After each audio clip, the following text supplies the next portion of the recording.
Assalamualaikum warahmatullahi wabarakatuh dan selamat petang. Saya Muhammad Serafi Musahimi dari Unit Pendidikan Kesihatan 1 akan menekankan tugasan 2 mengenai laporan iaitu pertolongan cemas dalam isu konteks lemas.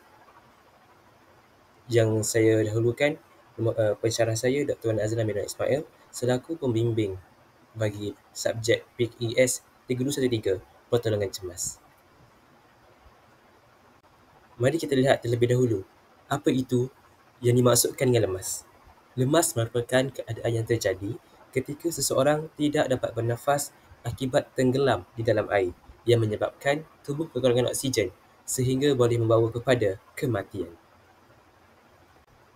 Berikut merupakan isu-isu yang berkaitan dengan lemas. Hal ini menunjukkan bahawa beberapa kenyataan akhbar yang telah saya lampirkan mengenai isu lemas yang menyebabkan semua lapisan masyarakat dan semua lapisan umur.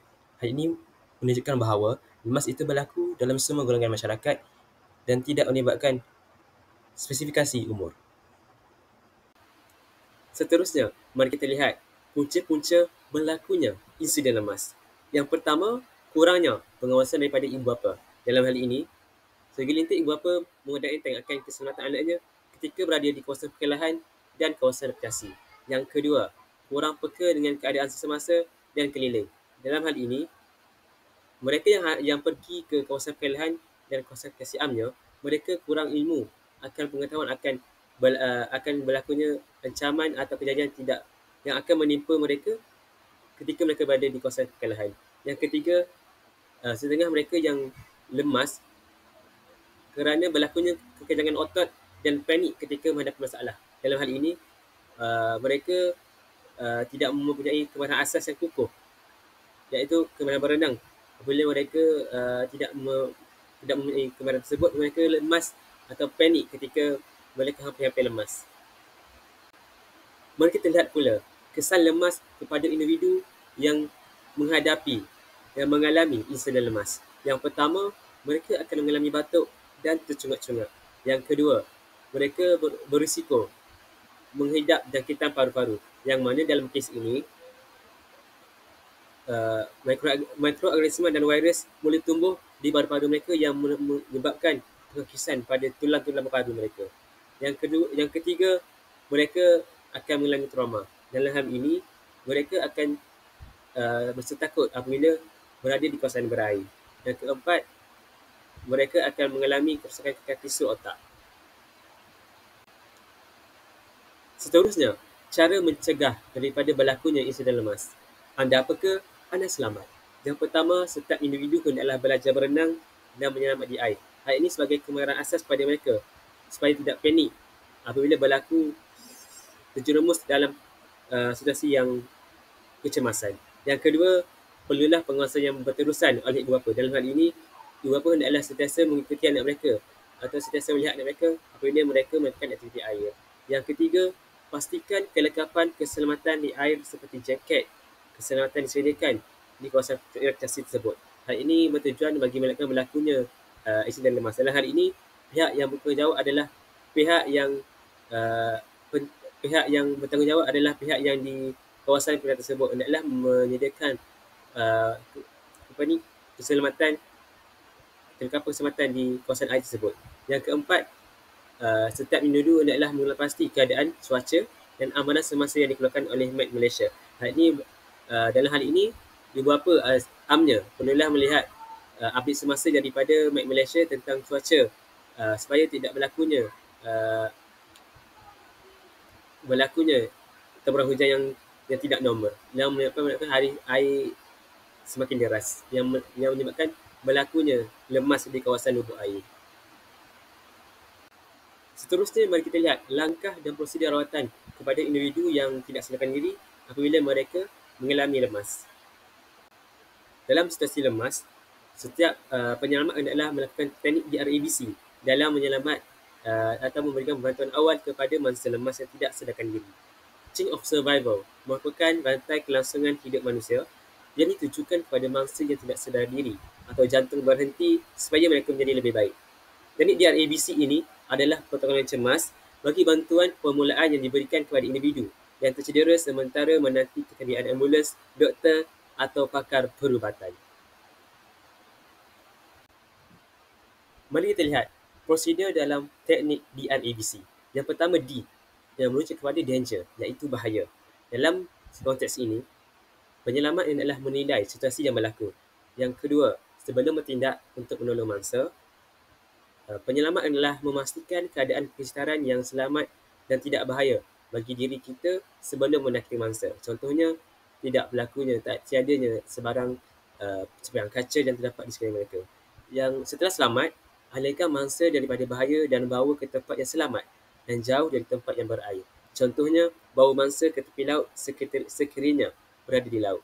Alihkan benda bahaya yang berada berdekatan dengan mangsa seperti batu atau besi yang tajam dan hendaklah meletakkan mangsa di kawasan yang lapang. Yang kedua, R, iaitu respon, yang merujuk kepada tindak balas.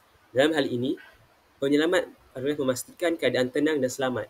Barulah penyelamat mendekati mangsa dengan memberikan stimulus kepadanya seperti mengoncangkan sedikit badannya.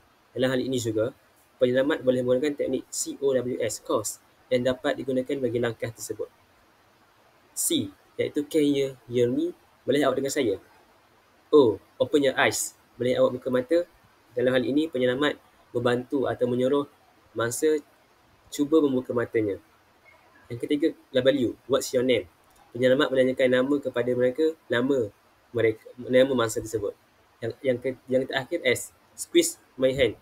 Dalam hal ini, penyelamat meminta mangsa memegang atau menggenggam tangan penyelamat sekiranya boleh. Sekiranya mangsa tidak memberi sebarang tindak balas, hubungi talian kecemasan dengan segera. Langkah yang ketiga dalam teknik DRABC adalah airway, yang merujuk kepada saluran udara. Pemeriksa hendaklah memeriksa saluran pernafasan mangsa, iaitu mulut dan hidung, untuk memastikan tiada benda asing yang boleh menghalang oksigen masuk dalam badan. Dalam hal ini juga, jika terdapat benda asing, penyelamat hendaklah keluarkan benda asing daripada kawasan hidung dan mulut mereka. Dalam hal ini juga, penyelamat hendaklah menggunakan teknik melongak kepala dan angkat dagu, head lift, chin lift. Penyelamat boleh membuka saluran pernafasan mangsa dengan menanggakkan kepalanya dengan satu tangan mereka dan manakala dagu mangsa diangkat dengan tangan satu lagi. Setelah itu, tolakkan jari pada dagu mangsa supaya kepalanya tersebut sedikit terdongak agar saluran pernafasan terbuka luas. Hal ini bertujuan untuk memberikan udara mereka keluar dan masuk udara berlaku dengan lancar dan tidak mengganggu pernafasan mereka. Langkah keempat dalam teknik DRABC adalah breathing, iaitu pernafasan. Dalam hal ini, penyelamat adalah melihat, merasa dan mendengar pernafasan mangsa menggunakan indera yang penyelamat ada. Dalam hal ini, penyelamat hendaklah mendekatkan pipi mereka dengan hidung dan mulut mangsa dengan mata melihat ke arah dada mangsa. Kemudian, penyelamat adalah dengar dan rasa pernafasan mangsa selama 5 hingga 10 saat. Dalam seterusnya, penyelamat adalah merasa jika terdapat pernafasan pada bahagian hidung dan mulut dengan merasa angin hembusan daripada mangsa. Pada masa yang sama juga, penyelamat adalah melihat denyutan paru-paru atau nadi jantung yang berlaku pada mereka. Jika tiada pernafasan, picit hidung mangsa sehingga tertutup dan beri 2 hembusan penuh ke dalam mulutnya selama 2 saat setiap hembusan. Langkah yang terakhir dalam DRABC adalah circulation, iaitu pengaliran darah.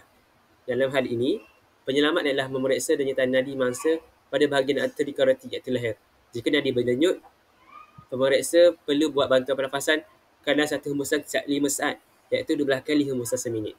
Jika mangsa tidak bernafas, penyelamat adalah berikan bantuan pernafasan resusitasi, dan sekiranya nadinya berdenyut dan mangsa bernafas, pastikan pernafasannya stabil. CPR akan dilakukan jika tiada tanda pernafasan normal, batuk atau sebarang pergerakan pada mangsa. Seterusnya, mari kita lihat CPR, Cardiopulmonary Resuscitation. CPR merupakan kesinambungan daripada teknik DRABC. Cardiopulmonary Resuscitation (CPR) merupakan satu kaedah pertolongan cemas yang dilakukan apabila denyutan jantung dan pernafasan secara terhenti serta hilang sedar.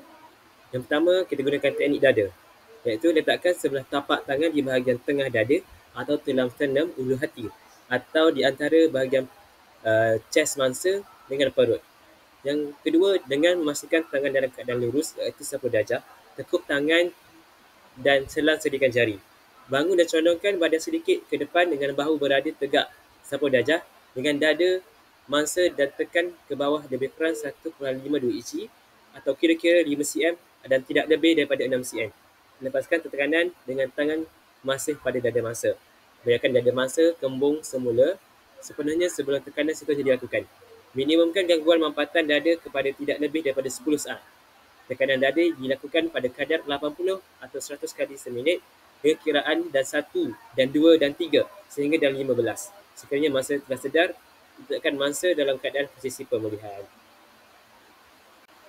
Berikut merupakan kedudukan posisi pemulihan apabila mangsa telah sedarkan diri.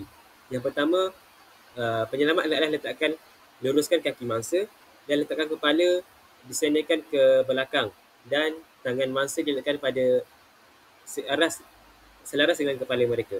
Yang kedua, penyelamat adalah angkat paha mereka ke atas dan tapak kaki terletak di atas lantai dan pegang tangan ke atas arah pipi.